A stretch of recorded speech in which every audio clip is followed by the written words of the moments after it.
They both have shared pain in the loss of a parent, which I get.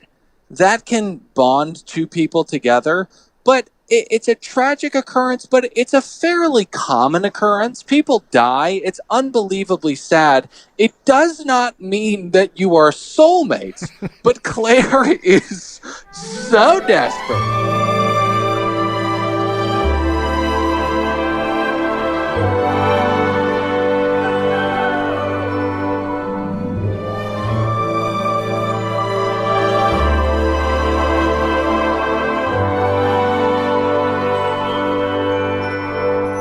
Hi, hello, and welcome to another brand spanking new episode of another Bachelor podcast. I am not your host, Dylan Wren. I am one real Nick Davis, and I'm sitting across from the producer of the podcast, Patrick Hickey, and all the way across the country in the shithole they call New York is Dylan Wren. Dylan, what the hell are you doing there? I'm visiting my sister. I apologize if it sounds like a fucking war zone. I am so Samantha right now, but there's a lot of I apologize. I feel like I'm calling into the CNN war room right now. Like there's just noise everywhere. I'm going to mute myself as much as possible. Audience, bear with us. I think the people listening at home and ourselves can only feel a sense of normalcy if you're in complete panic, because that's what we've been watching on TV for 4 days. Yeah, and no politics. No politics. No politics.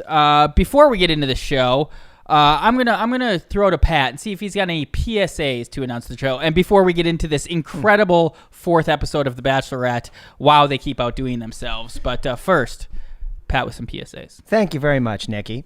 All right, I'll be very brief because apparently some of the birdies out there have a real problem with me apparently bludgeoning them over the head with trying to squeeze some money out of them. This particular person this week, and I will just get to my point about it. Let me read the review on iTunes rating and reviews this week from Cuckoo for Cocoa Puffs 12 writes, not a Patreon yet. 5 stars, so she likes our show. Says, I'm tired of being bludgeoned into becoming a Patreon.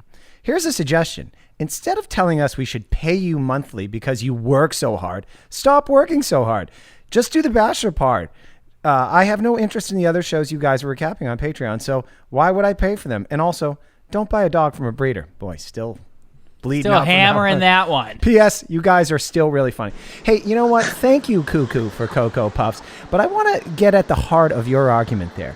What you are saying is do less and just be happy with what you got. What are you, a big fan of AOC over there, you bitch? That's not how the world works. You got to aspire to big dreams. I was just about to make a socialism joke. Stay away from politics, Pat. There's a fucking helicopter over my head. Even though this isn't the ideal situation to do a podcast in, it is very easy to tell when Dylan wants to talk because all of a sudden we hear chaos in the background. When you brought up that breeder, boom, all of a sudden Dylan was ready to go and trying to get a word in. Do you want to speak on that quickly before we get to... No, there's still a helicopter. I'm okay. Hey, Cuckoo for Cocoa Puffs, we love you. I think there was a little bit of humor in there, but seriously, guys, we want to do more shows and do more content. You already love us, and we grow on you. Once you get over there on that Patreon, you ain't leaving. We keep everybody there. So head over to patreon.com/anotherpodcastnetwork and sign up and give us $5. Thank you. And now our general thoughts. That is where generally we give our thoughts on the episode we just watched. Dylan, you go first. Are you sure? I don't fuck around. You go first, yeah, Dylan. How refreshing. All right. I love this episode in the way that people love The Witch. You know, that film, The Witch? Like, it's very, very uncomfortable and cringy to watch. This was the culmination of me, my prophecy, saying that Claire is the most, I don't want to say the word pathetic, but the saddest Bachelorette we've ever had. It's so sad watching her say yeah the way she does and get proposed to by a man who has no intention of being with her for longer than 6 months. I'm done. How many pedals there? 91 pods. Oh, can I go next? Please. I loved this episode. I love hate watch it, just like very much like I think the birdies do in most of America. It is wonderful. And I'm not gonna get ahead of myself, but just the scene where Chris Harrison cajoles big head, small ears Dale Moss into going from I'm starting to feel and fall for her into you are in love with her. Here's a ring, and you're going to be getting engaged in 2 hours. Just wonderful. 100 petals. Wow, there's some high scores to compete with tonight, but I'm right up there with you guys. Not 100, but just seeing Chris Harrison continue to grit his teeth like he is okay and happy for what is going on is worth the price of admission in and of itself. And some of these men just. We've already got rid of Yosef, but real psychopaths, Blake and Jason in particular. Don't want to get ahead of myself. Really enjoyed the episode. 80 petals. Also, and sorry if there are more sirens, but I don't think that Jason should be on television anymore. I think it's exploitative. I don't think that it's right. Oh, he'll be on Paradise next summer. We return to La Quinta Inn. As a number of men whose names I have not yet learned start bitching about what the fuck is happening. And they basically say none of them got the roses on the count as she spent too much time getting fingered by Dale. Yikes. I do want to say I kind of empathize with them because this is rather unprecedented. They have gone on a group date. They've been told, yeah, no one's getting it. Then they get cocktail ceremony after cocktail ceremony erased from the docket. And then she just goes on a one-on-one for 12 hours with Dale. So they are kind of like, hey, what's going on? Well, it's also the very definition of gaslighting. She's not telling them what's really happening and leaves them all like wondering, is it them? Like, is it their fault? Did they do? And in fact, a few episodes back, she actually made them feel bad about it instead of kind of just saying, hey, I've been talking to this guy on Instagram for the last 3 months. I actually really into him and I don't give a fuck about any of you. In fact, I hate you. And sure. She tries to guilt them with the waterworks a little later as well, but I don't want to get ahead of myself. We move on through our tour of La Quinta Inn, where Claire is writing in her diary. She hasn't given the other guys a second thought at this point. She's essentially writing a love letter to Claire. I got a little clip here. This is her talking about, her love for Dale. Mm-hmm. I'm so falling in love with Dale. We have this connection where it feels like I've known him forever. It's that intangible chemistry that you just can't make up and you can't replace. Yes, you can, Claire, because it's called lust and it fades away after a few months. Once the sex dries up a little bit and you both start taking dumps while you're living with each other, okay? Fades away so quickly. It's such a valueless emotion. I mean, that's what's going on here. I mean, that's what's so sad about Claire and all her therapy that she's done. And that's nice that she did therapy, but she's 39 and she's still behaving that all the past behaviors that got her in trouble, which is falling too fast, jumping in the sack with a rando too fast. It doesn't work, Claire. I'm sorry. And then evidently begging him to love her, as she admitted later, regretfully. At this moment, Chris Harrison shows up with seemed to be a surprise visit. At this moment, he sat down with her like a father who found a marijuana roach in the driveway. He had to discuss something very serious with her. He says, the path we are on, we cannot continue. Now, this is an interesting moment in this show because I was always under the impression that Claire finished this off and basically told producers, I'm done. I can't do this anymore. I want to go with Dale. It's actually Mickey Mouse that stepped in and said, look, we're not going to have a season here. People are going to get real tired after episode 5 where you're just going and fucking and getting fingered by Dale while the guys are at a cocktail party just talking amongst themselves. That can't be a whole season. You got to go, bitch.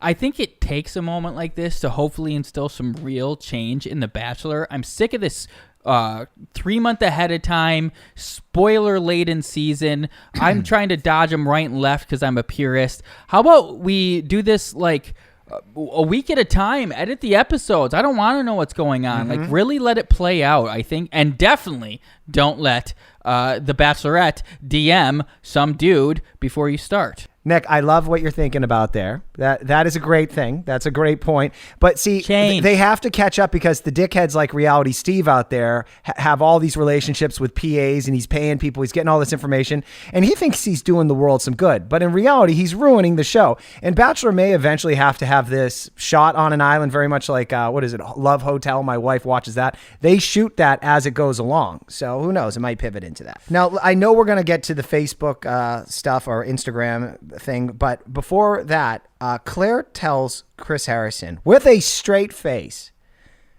that she respects the process. Is she fucking gaslighting us? I'm being gaslit right now. That is an insane statement. At no point in the 4 episodes has she respected the process. She's basically just already started dating Dale and leaving the other guys just sitting at the house drinking and talking. I mean, she's an agent of chaos. She does not understand the responsibility that comes with her station. Kind of like, oh, look, a car blasting music just drove past me. Kind of like the president of the United States of America. No politics. Hey, so are we going to get to this Instagram thing? Yes. So Chris Harrison, point blank, asks Claire, have you had contact with Dale before this show? Mm-hmm. And she swears on her father's grave. Man, I would love a Ouija board at this point. He'd be like, the bitch lied. She did it. Instagram creeping. That's a new thing, too, with the Bachelor and Bachelorette franchise. That's a very crass spirit. He's pissed. His spirit was just swore on, or... So, but we basically learned that Claire has essentially been obsessing over this guy and becoming very infatuated early on. If they didn't talk, as she contends, then she is a crazy person. The way she wrote this story about this man's life through the highlight reel that is his Instagram page. It was really quite pathetic what she was admitting to, if it was true. I think Chris even dropped the F-bomb. Did he say, "Don't fucking lie to me"? I saw a lot of debate on the interwebs, like, had he gone too far, or has he been pushed too far? Did he say the F-bomb? I believe he said bullshit. Mm-hmm. And because it was a very, very long beep. Usually you'll get that, you kind of, they'll tease you with it. There's a few more things here I'd like to discuss with this little chat she has with Mr. Harrison. She tells him she's learned what she doesn't want, and that has helped her find what she wants. And look, I'm not a therapist or anything. Apparently, a lot of therapists listen to this show, and they think I'm pretty good at evaluating these narcissist sociopaths. That seems kind of backwards thinking, in my opinion. You should find things that you like in a person, and then deal with the things that aren't great. She also drops the bomb that she says Dale reminds her of her father, and that got me thinking. I wonder if Dale will record a DVD for his daughter, thinking on his deathbed that someday that DVD will be watched, but instead it will end up in a recycle bin, having never been watched, just like Claire's dad, because they're never getting married. That would be a wild coincidence if that happened. I mean, it's exactly what happened. Okay, a couple things. I'm really sorry. I needed to mute myself because there's the 15th helicopter that's flown over me. Also, I think there's some type of Dominican celebration down the street. And it's just insane how noisy this place is. I'm really thriving here. I am, Samantha. But how many people have said that you're very good at psychoanalyzing? A number of people. Just look on Facebook. Countless. Okay. All right. And 2, I know that we've talked about Mickey kind of giving Chris the nod, like, hey, let's change this up. Mm-hmm. But I would really like to carry on with the bit that Mickey has Chris Harrison's daughters in whatever the opposite of a panic room is. It's not a good panic room. Chris Harrison is really freaked out because the people that he loves most in life are in danger. He's literally looking at her like, do not fuck with me. And actually... don't fuck with me because my daughter's lives are on the line. And it's not just his daughters in some type of panic room type scenario. It's actually more like The Dark Knight, where in one room is Harvey Dent, who could be the savior of the city, and that's the daughters. And then the other room is Maggie Gyllenhaal. Right. And that whatever 21-year-old he's sleeping with. I was actually going to say a gaggle of whores, but either way, a really tough choice, a real Sophie's choice for old shitface. So let me ask you, I want to get your opinion on this, guys. So I am of the belief that Mickey finally did tell Harrison, you got to put the hammer down on this knucklehead. This love addict narcissist is going to ruin the show. If Harrison didn't intervene here, would Claire makes my skin crawly have limped to the finish line trying to get out a few more weeks of this? It would be unwatchable. It would be unwatchable. But would she have stopped? Because if again, all along we thought she was so in love that she decided to leave. It seems like Mickey is steering her in the direction of the doorway. I think that she would have, like a marathon runner with a busted ACL, tried to keep going.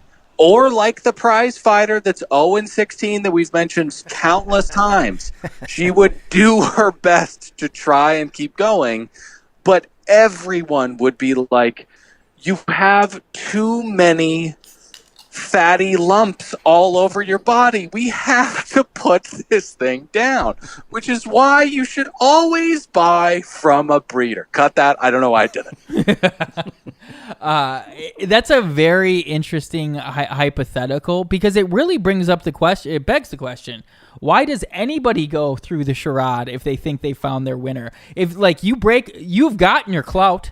Ride out the 2-year contract, go dormant, and then once you're free, I think you've got your path set. You could be the biggest star in America. Sign with any network you want. They're going to have to put some things in place to prevent that from happening. Longer, I think, freeze contracts where you can't go do other media. Hey, can I do a meanwhile? Please do. Meanwhile, Harrison shows up at the boys' house and tells him there won't be a cocktail party because Claire wants to get fingered by Dale tonight. The guys are not... I didn't mean to unmute myself because there's a 75th helicopter above me, but could we pull it back on the fingering? Do you mind if we just because I'm going to have to put in so many censor bleeps? You know what I mean, Pat? I want to go back to unmute, mute it. Just as Claire has to be true to herself, Pat must be too. And I think the fact that Dale and Claire are keeping it to fingering at this point is respecting the process. Before Chris, I'm so angry. I'm so angry. Before Chris Harrison arrived, though, the guys were kind of chatting it up, and Zach C., the addiction specialist, used an interesting choice of words from someone in recovery. He said, "I'm a lot of things, but I'm no quitter." Quitting saved your life, Zach. Let's not forget that. Chris then tells Dale he wants to see him outside. Dale acts shocked, like he has no idea what this is all about. Sociopathic behavior, because we've just seen you on film and we know what you're doing behind the scenes. Give me a break, Dale. Can I say something about Dale here?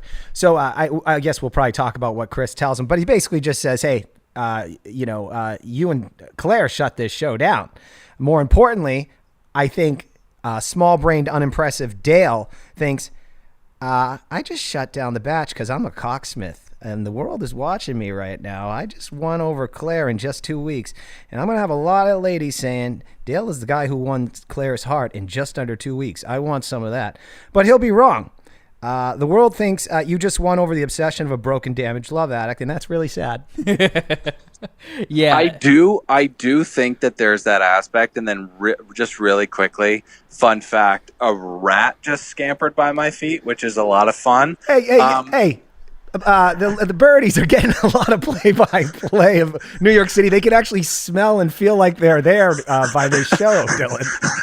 Okay, I'm so sorry, but it is insane to watch the high that Dale is getting off of this entire thing. I'm glad you felt that. Mm-hmm. And it is so sad to see Claire do the Gabby Douglas gold medal routine of mental gymnastics, trying to convince herself that this man is in love with her. He just fucked the hottest mom on the block, and he's telling all of his friends in high school about it. Mm-hmm. And he will move on to somebody else. And I feel horrible for Claire, but also, it's another loud car coming by, but also was the inevitable. This is why we said, no, don't do it. It's going to be too sad. But also, it's been the best season of The Bachelorette by far. By far. It's so fun to watch this kind of picture. I don't want to get ahead of myself, but when Tayshia did roll up, I'm not going to say I got more excited. I was actually a little bummed. I was like, ugh.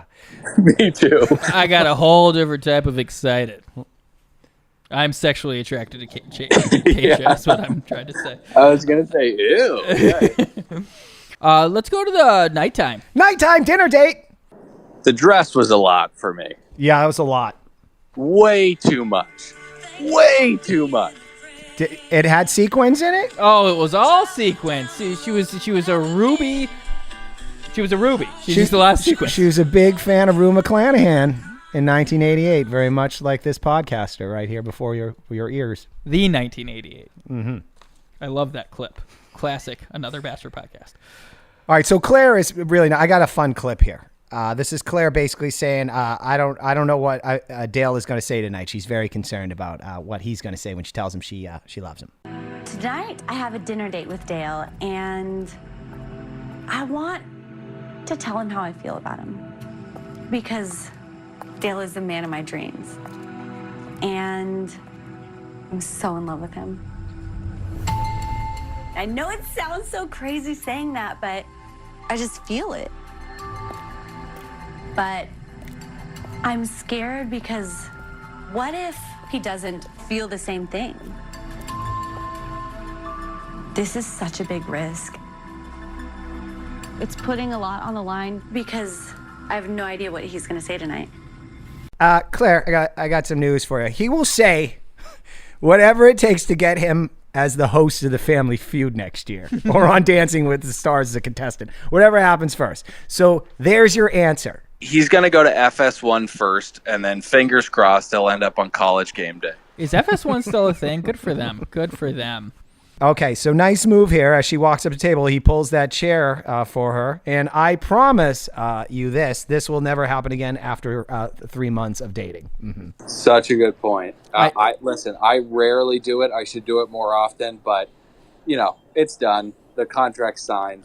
Most of the time though, it's this awkward. You got to make this awkward extra maneuver that just is not practical. If you happen to, for some reason, be on their side of the car or whatever, I'll open it. I'll do that. But you don't want to run around and look like an idiot. And by the way, I'm sorry, a little sidebar here. I was thinking about relationships because later on, Claire really goes nuts with how much she's into this guy and such, and throws all these accolades at him. I have a little confession to make. I've been with my wife for 8 years, and I don't know about you guys. We've never tooted in front of each other, and I'm so proud of that. That keeps the sex and the physical going on. When you start tooting in front of your partner, it kind of takes the bloom off the rose, if you know what I mean. I just, with my gastrointestinal system, I just do. That's not a possibility with a life partner. They are going to. We can probably move on to a different topic, right? Okay. And at this moment, I truly believe Dale's sense of elation that he was feeling because of how Patrick described just months and months of Instagram thoughts in his DMs as the most wanted man in America. But instead, at this moment, I believe a sense of panic swept over him, realizing he was going much, much too deep. And instead of, he could either end up in a situation where he has to dump Claire and become enemy number one, right, or at least a year spent in this facade of a relationship with this woman who kisses him way too much. A real Sophie's choice here. Really quickly, I know that he's in a kind of Mrs. Doubtfire type of no looking back moment right now, but he does land on this very valuable currency to dupe her into making him more famous and nothing else. They both have shared pain in the loss of a parent, which I get. That can bond two people together, but it's a tragic occurrence, but it's a fairly common occurrence. People die. It's unbelievably sad. It does not mean that you are soulmates, but Claire is so desperate and so sad that when he says this, and there's a 117th helicopter above my head, but when he says this, I don't want to talk about the plastic surgery, but her stuck face lights up as far as it can go, because to her, this is another Big Dipper kind of stars aligning type thing. And Claire, it has nothing. It's so... there's too many noises going on. I'm going to mute myself. Dylan, you just put together there a beautiful cake of knowledge. I loved it. Let me put some whipped cream and some strawberries on top of that. Not only everything that you said, but did you notice that's the only thing they bonded over during dinner? Pain and trauma. Now, Claire shares because she is, in fact, damaged. He shares because he knows it plays well.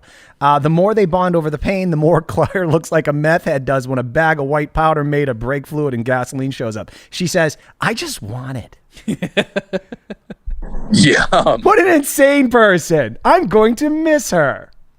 The exact type of bag you could go down to Skid Row and sell to a bunch of people to then sign up for our Patreon at patreon.com. That's right. There's a few more steps, but I'll get you Now, there. I hope that I don't come across as an asshole, and we can completely cut this if we want to, but I want to just examine Claire for a moment, and I should stop preempting this with apologies and just get to it. Claire is the kind of person who is not intellectually driven or career driven enough to reach this age and be mentally stable. If you really exist only to serve this big loud car coming, if you're existing only to, and there's nothing wrong with it, but if your goal is to fulfill this biological potential, which I think Claire would be happy to fulfill and be very, very good at it. I think she'd be a great mom and a great wife. If you haven't gotten there yet in life and you're at her age, things start to really fucking unravel in a very sad way. And I think that that's what's on display tonight. I don't think that she's quite at Jason's level where we're literally seeing a mentally handicapped person on screen, but we're getting pretty close, and it's just really sad. If she didn't have these biannual appearances on Bachelor Nation, she would definitely be living with 37 cats right now. Hey, can we get to the biggest part of Dale and Claire's conversation? Please. This happens. She drops the L-bomb. The L-bomb. Just a hair under 2 weeks. Well done, Claire. Because it's worked out so well before. So fucking sad. It's so sad. And this actually was the moment that the panic swept over Dale. Oh, yes. You've brought up Icarus many times on our podcast, Dylan, and this was him flying way too close to the sun. His only response in this moment, otherwise he sees being enemy number one, is saying, I love you too. But we always, and the birdies love that we actually figured out, there are 3 stages of love on this franchise. There's I'm starting to fall in love, I am falling in love, and then finally, I am in love. He is starting to fall in love. He is in stage 1 here, okay? I think she doesn't understand the stages. She just hears love there, this dummy. Now, I agree with both of you. Dale didn't understand what this moment actually meant. He thought, I'm going to win this and look really good, but now instead it's, rather than 6 more weeks of me just sitting on my ass and building my brand in front of some girls who are going to like me, I'm going to be home locked in a fake relationship with this nutbag for the next 6 months. Who can't even bear my children. Mm-hmm. We move on to a bargain bottom musical performance. Although I was elated to see gay Chris and Bree. Oh, yeah, we get Chris and Bree playing their number 1 hit. Oh, wait, no one gave a fucking shit to them singing their corny song. Hang on, I want to look up their monthly plays on Spotify really quickly. You guys go ahead. Oh, I'm excited to hear this number, but I mean, we're making fun, we're poking fun at the popularity of them, their longevity, but I thought it was an incredible performance that moved me, not since the likes of, I can't think of another known name that has been on this show, but not since the likes of them. I give it 92 watts. That's all fine and dandy here, but I have a different take. Hey, Mickey Mouse, listen to your heart. Didn't work. Take that dog around the barn and put it out of its misery. Though I think Mickey is going to take your advice, and we will never see this show again. I did when I saw Chris and Bree. We had some fine shows. It was 6 strong weeks of pod from us. I remember some of the characters. That's on the Patreon, right? No, it's actually free. Go back on this another Bachelor podcast feed and go listen to Your Heart. I'm gonna check the analytics, see if we get a bump. Dylan, you got those stats for us? Oh, yeah, definitely. I'm just waiting for my surroundings to not sound like Aleppo, and then I'll jump in with the number. So Chris and Bree are topping out at about 21,000 plays a month, which if every play is 1/100th of a penny, they're really raking it in. To compare that, I want to show you guys a band called Spooky Mansion, which is a buddy's band. He's a college dropout from the San Fernando Valley. He doesn't have the titan that is Disney behind him and his band.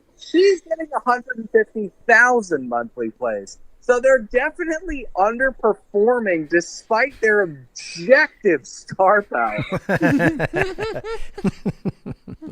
Anyways, Claire and Dale bang. Oh, next morning. I got to say next morning first. Next morning. Well, they banged before next morning. Oh, they did? Yeah. Oh, that's right. They're banging throughout the night. Generally how things go. Okay, can I give my opinion of or my thoughts on the next morning then? Well, we know they banged the previous morning because we get the regular ABC montage that signifies a couple banged. Fountains flowing, bees pollinating flowers, and the front door of El Dormitorio de El Presidencial. We pick up. We see that Claire obviously gave up the badge to a guy she's barely known because that's worked out so well the previous 39 years. And was that a typo? Because you said the badge. Vag. Oh, okay. Yeah. Gotcha. And by the way, hey, sensitive birdies out there, new listeners, please I'm not banging someone after a couple dates. There's no judgment. I'm just saying, if you've had a litany of bad relationships and you're trying to work on how you approach new relationships, fast tracking the physical part usually isn't a good idea. Intimacy through getting to know each other is paramount. But what the hell am I talking about? This is Claire. Make my skin crawly. She's nuts. Hey, here's an idea. Fall in friendship with one another first, huh? I mean, I may sound like a pussy, but why don't you guys play a couple board games before you start fucking one another? I don't know. Kerplunk. Let me do a meanwhile. The guys are still talking about Claire, and based on what they know about her, they're pretty sure she wouldn't bang Dale this soon. Okay. All right. So I know that I think that we can unanimously agree that it's wrong of ABC to exploit the mental disability of Jason, but Jason is a close second. Now, this guy is my favorite TV talker, as Pat would say. He's the guy that says, I don't know what's in store for today, but I think that she's going to give us the opportunity to explore ourselves with her at some type of group date. He says stuff like that, but he is the idiot that says, I know Claire, and she wouldn't ever do this. Dude. Oh, so good. All right. Is this when Harrison shows up and says, so how was Dale? And then she says, well, he didn't run away. Spoken like a true insecure, damaged soul. Okay, all right. So I want to talk about her barometer for evidently a lifelong partner. I would argue that it's too low. Please stop bringing up the fact that the person you want to marry did not run away from you. I'll say it again. It's so sad. It's so telling. It ties my stomach up in knots. She also tells Chris Harrison that Dale said he loved her, unless he did it when the cameras weren't off and they were in mid-bang or something. I am going to give her a Pinocchio nose for that, because on camera he said he's starting to fall in love with her, but I guess she's got her ear blinders on there. She's Yeah, I don't know. It could have been when the cameras are off and the cadence was kind of like, yeah, I love you too. Mm-hmm. Then Mickey Mouse makes the call to simultaneously get Claire the fuck off this show and also let America enjoy the absurdity of a forced engagement occurring after 10 days of, I guess we'd call this dating. Oh, it's wonderful. I think that this part of the directive isn't as interesting as him talking to Dale. Because obviously Chris telling Claire that she has to expedite a lifelong commitment to someone he's not going to meet a lot of hurdles there. I think she's going to be pretty fucking on board. He's not, but I think he their whole plan was knowing the pressure this would then put on Dale to really make a choice. Honestly, this felt like when, again, I'm going to go back to the father talking to his teenage daughter, when he finds a pack of cigarettes and he's like, well, you know what? And they go down to the corner store, they buy a pack of Marlboros, and he's like, you're going to smoke the whole thing. You're going to go propose to him. And now Claire and Dale get what they truly want, I guess. And we'll see if they go through with it. Yeah. And one final note with Claire and Chris before he basically says, you got to go tell these losers that have been waiting for you for the last 2 weeks to communicate with them that you're leaving. Claire says to Chris, you just know when you know. And when she said that, I call me crazy, but I bet she said that more than a baker's dozen regarding a situation similar to her falling in love with the guy. Yeah, I would say some do. Some know when they know. Not you, but some. So Claire's forced to confront the men. They're pissed and they want answers. She admits she's found the love of her life.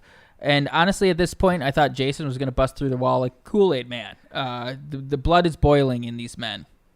Yeah, there's a lot going on. Well, the first thing, when she walks in the door and Harrison, I guess, had set up, she's going to be making a big announcement. I bet they thought she was coming in to say, hey, I got the COVID. I got to go. I just think that. And then they were shocked to hear Claire tell them, hey, I'm leaving with Dale. But you guys have a lot to offer, but I prefer being fingered by Dale. Okay. Whoa. But also, she said you guys have a ton to offer, except for you, Ed. You look like Luca Brasi. I don't know why you're fucking here. But also, Kenny has erupted to my least favorite person on the show, aside from Blake, who thinks that he's like super desirable for some fucking reason. Like, you're from Canada and you have a weird faded beard. Like, don't be this insulted. And a weird speech impediment. You had no chance, no matter if Dale was there or not. Like, Blake, you're not... Is it Peter from Wisconsin? The stormy-eyed sex pod? Yeah, Pete. You're not him. But anyways, Kenny, you remember, the boy band manager says, I think that you owe us an apology. Yeah. It's not because of, like, you disrespected the process, you led us on. He kind of takes this personally. He says, when we were talking to one another, I could tell that you weren't into it, so I think that you should apologize to me. Imagine if that was the standard operating procedure with men and women. A woman is not into you, so she needs to apologize to you because you look like a 13-year-old and you manage cover boy bands. I hate when a dude, this comes off so weak, asking for an apology. What are you going to do with that apology, you dummy? Why does it matter? What does it do for you, Kenny? Yeah. Oh, and by the way, go to grad school and figure your life out. So we had that. Well, she was lying to him and gaslighting him the whole time. So, all right. So a couple things here I want to break down. Then some real dummy says, it takes a lot of guts what you're doing. And then another dude said, I appreciate your courage. And I was thinking, is she getting a Purple Heart for battle, you morons? Those kind of compliments are usually saved for that type of action. It takes no courage whatsoever to come into a reality show where the really only obligation is to vomit your way through feigning relationships with people when you know that one person is the only one you want to be with. That's the hardest job any bachelor or bachelorette has. And she failed conclusively. It takes no guts whatsoever. There was a battle of strategies at this point. Which way you go with this? Oh, yes. Some of the guys, Kenny, Wimp Pussy actually stepped up. He was the first one that said, hey, this cut us deep, ironically. Yeah. And I think you're moving too fast, Claire. One of my favorite nicknames of Pat's, Wimp Pussy. But then, yeah, Ivan, he was the dumb one you said he was very classy about the whole thing. Ben Again, hashtag Ben for Bachelor, incredible speaker. He's only had like 3 different times where he's gotten a short monologue, and he really, once again, impressive display. Well, let me say this. Really, I finished my argument there. There was no courage or guts involved with this. Hey, guys, she was fucking your roommate behind your back, and once she got pressured by production to shut it down, she had to come clean with you, and that's why she's here. Really quickly, I do think that Ben is, and I use this term very loosely, but a star. Within the Bachelor world, I do think that he'll get some clout here in the coming months. He's handsome, speaks well. He's a former Marine. Bennett also, he's going to be a staple in this world for a couple more years at least. But keep an eye out for Ivan when Tayshia comes in.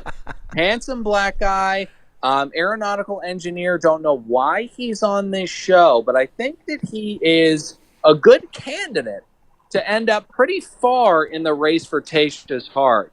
I think that's just old bookie dill talk. If Tayshia was smart and she was truly looking for love, yes, Ivan would be the choice. But I believe she'll go for someone far more toxic and probably end up with, I don't know, Kenny.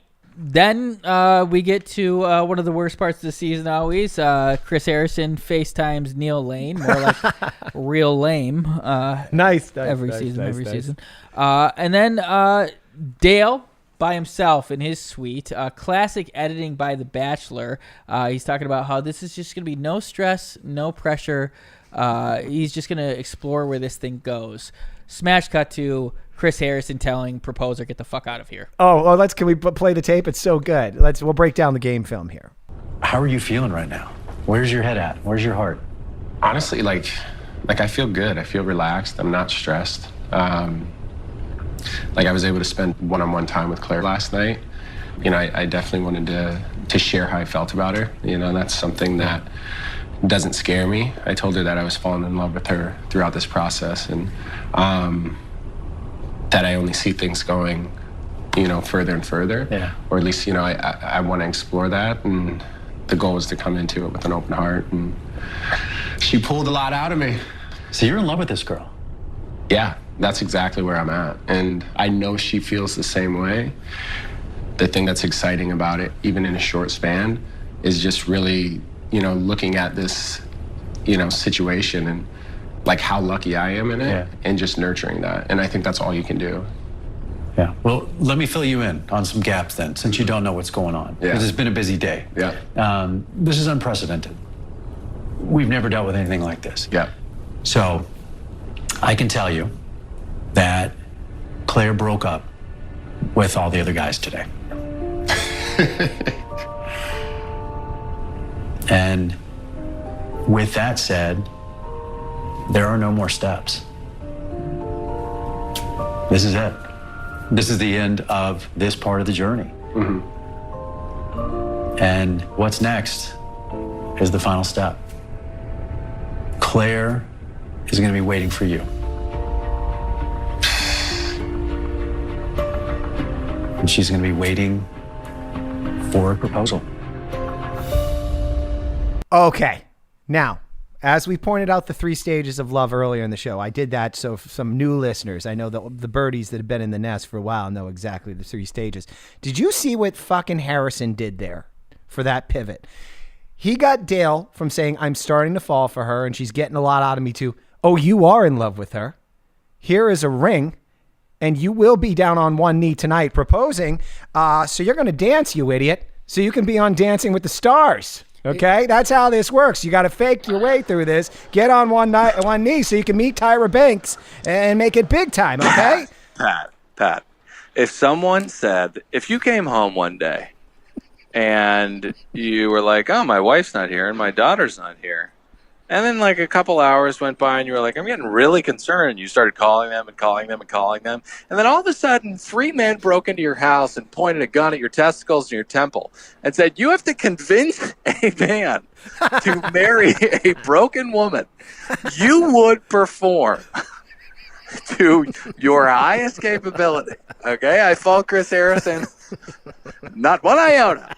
I'm going to mute myself. There's another fucking helicopter. I don't know how Chris Harris. I know he's being paid a lot of money, but this is now a man of a certain age. There's thirsty young people that are hosts. Ryan Seacrest will do anything to stay on TV. I understand it.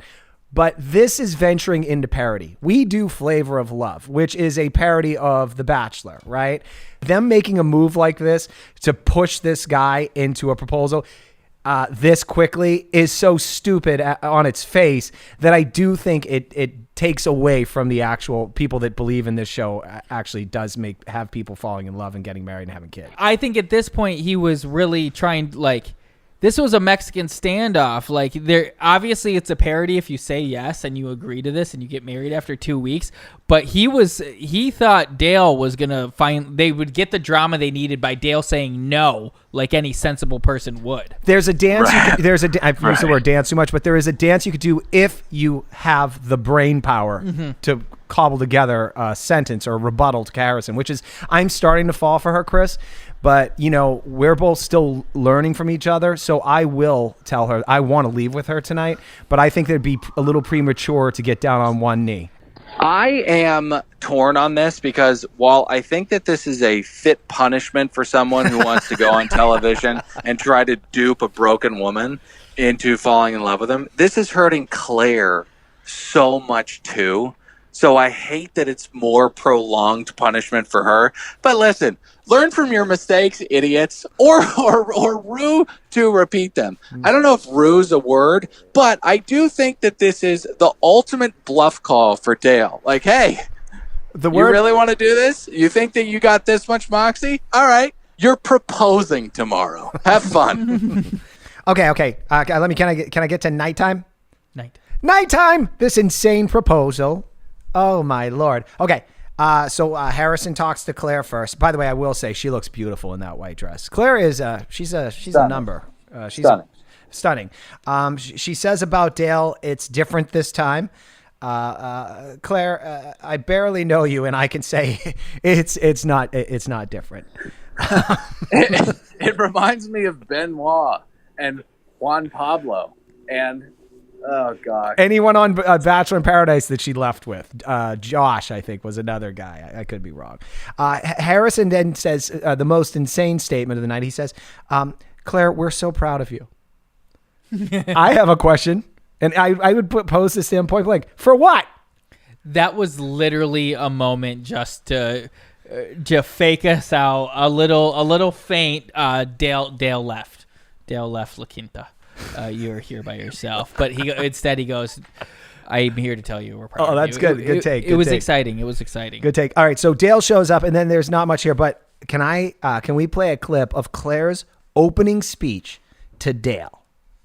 From the moment I knew that you were coming, I was so excited to meet you. And when you got here, it was like electricity for me because I knew that I had just met my husband. You embody everything that I want in a man. Everything just like my dad had. Like, you're kind, you're strong, you're compassionate, and I just am so in love with the man that you are. You made me feel like everything that I've ever been through, all the ups and downs in other relationships, like, it was all worth it because I've got you right now. And most importantly, you've shown me that you would never run away and never leave me. And I've never, ever had a man that would stay. And you continue to show up for me. And I promise you, I want to show up for you each and every single day. You make me so happy.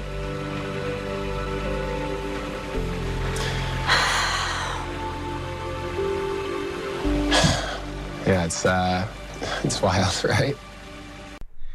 For those birdies out there listening where probably you thought old Patty here is hammered on Claire a little too much in her obviously misguided psychological malfunctions, let me just say this about this speech that she gives Dale. This is something you'd say to your husband or wife at your 10th anniversary. of your wedding anniversary or your 20th, not 11 days. Can I get back to a time when you go through stuff with a person? You know, your parents die, you're at the hospital with them for 2 days. You're raising kids, the ups and downs, people losing their jobs, getting sick and all that stuff. That would merit what we just heard come out of her mouth. Not knowing a guy for 11 days, getting fingered a couple times and sleeping with him one night, and then getting engaged. That is the most insane speech that I have ever heard a living, breathing human being deliver on television. Despite this insanity, Dale Moss gets down on one knee and presents this woman with a ring, a promise to spend the rest of his life with her. Wow, I can't wait to see how this plays out. He even drops a little Becca Kufrin, let's do the damn thing. I don't know if you guys caught that. I did not catch that. I think Yeah, definitely didn't catch it on account of I don't really care about Becca Kufrin and her Kufrinisms. But I do want to say, and tell me if I'm too echoey, because I've now you're in the found bathroom. You're in the bathroom. Okay, well, I found a hallway of an apartment that was unlocked, so now I'm in here. But I just want to say really quickly, I'll try to talk quietly so it's not too echoey, but he gets up too fast, and because she's never had someone put a ring on her finger, she immediately puts him back down on the ground to repeat the process. All right, so I'm officially done beating up on these two fools. Basically, I've rendered my decision on them. Claire's nuts and Dale has TV aspirations. I give them till Christmas. There's some rumors out there already that he is in your part of town, Dill. He's in New York City, and they are in fact already broken up. I don't know. That's what I'm hearing in the rumor mills. I love it. I cannot wait for those dual Instagram posts saying at this time we've learned a lot about each other. It was worth the ride. Under combined 3,500 words. I don't know how long of caption that is. I'm just going to play it safe and say the over.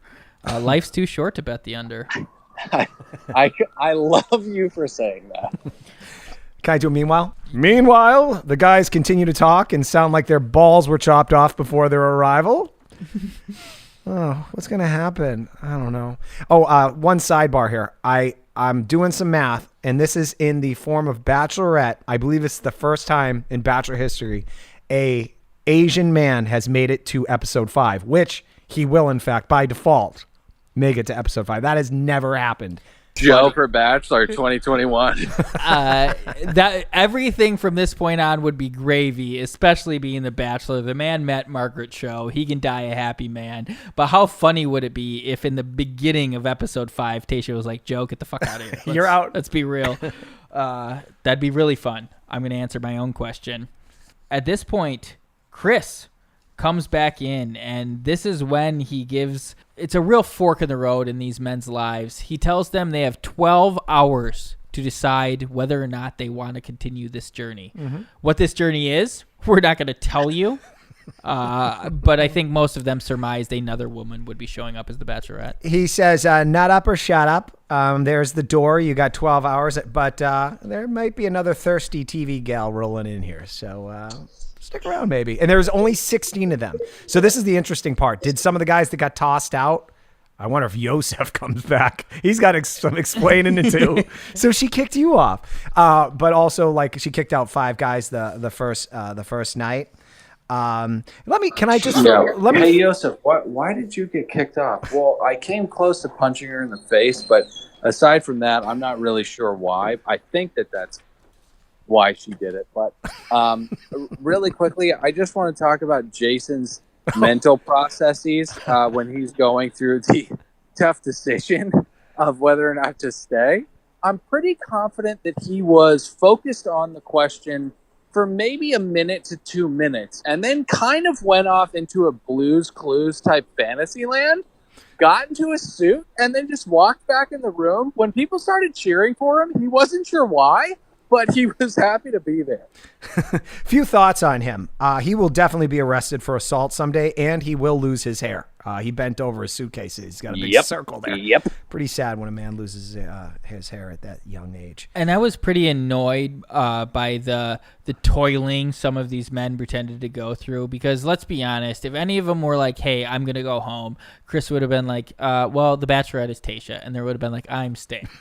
Okay, so I want to talk about this. Two things. First, they could have had so much more fun with this. Tayshia's coming in. Hopefully she gives us 6 episodes of just pure bliss and fun and stuff. But what if they said, guys, stick around, and in walks the door after 12 hours, but 6 or 10 girls from the Bachelor universe, and we just treat this like Bachelor in Paradise at a resort? I would have loved that. The world needs that after dealing with Claire. But of course that didn't happen. We're going to have Tayshia. Let me tell the audience this just so they know. There was a few things that happened during filming. So this is not a 12-hour period. This is the TV people lying to you. It was actually a total of a week or more, because they had to get Tayshia in, and they also had to, Quarantine. They also had to quarantine her. Chris Harrison at this time said, well, I'm going to go see my son down in Texas. So he drove down to Texas or Arizona. And when he flew back after visiting his son, sorry, there's a plane, I guess. Incredibly low flying plane. When he flew back, production said, hey, you've been out of the bubble. You got to quarantine for a week, you dummy. And I guess he got all pissed off. And that's where JoJo Fletcher comes in and actually hosts I believe the first week of what would Tayshia's journey be after tonight. Wow, that is Listen why to he's that, a legend. Jay. That's why he's a legend of the San Fernando Valley. He's a detailed MFer Thank who you. knows all about the Mike Slice Tears of Fears. Patrick Hickey, ladies and gentlemen. You're welcome. Are we done? Yeah, well, I just wanted to say I've got about 4% battery, and every alcove I've tried to hide in has an air conditioning unit that switches on immediately as I get there, which is, I don't know if there is a God or not, but maybe it's Loki and he's just punishing me. I'm really confused by what's going on. But I do want to say it's going to be boring that Tayshia's here, but I like Tayshia as a Bachelorette. I think it's going to be a nice reprieve from the sad entertainment that was Claire.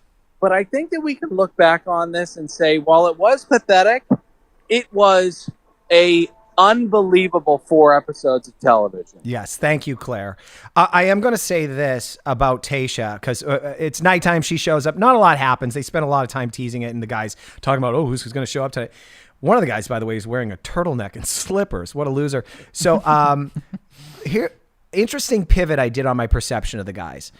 When they first showed up, like the first episode, I'm like, they're pretty good for Bachelor guys for the Bachelorette. You know, normally I can sniff out who just the thirsty TV people are. And I gave them a lot of credit. Now seeing these 16 guys with Tayshia walking in, my perception is completely different. Like, Tayshia's going to think these are the weakest dweebs that she's ever seen, and she will eat them alive. I don't see one single guy that has the potential to even feign her interest in them.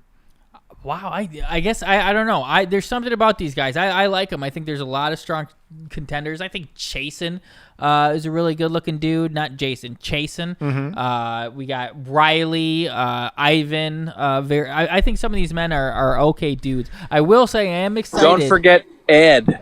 I definitely have forgotten Ed. He's the Ann of this season. I don't know who he is, but I do hope we find out more about Tayshia's divorce. I don't know if you guys remember that. Mm-hmm. It was happening a year before she actually went on the show, or she was just wrapping that up.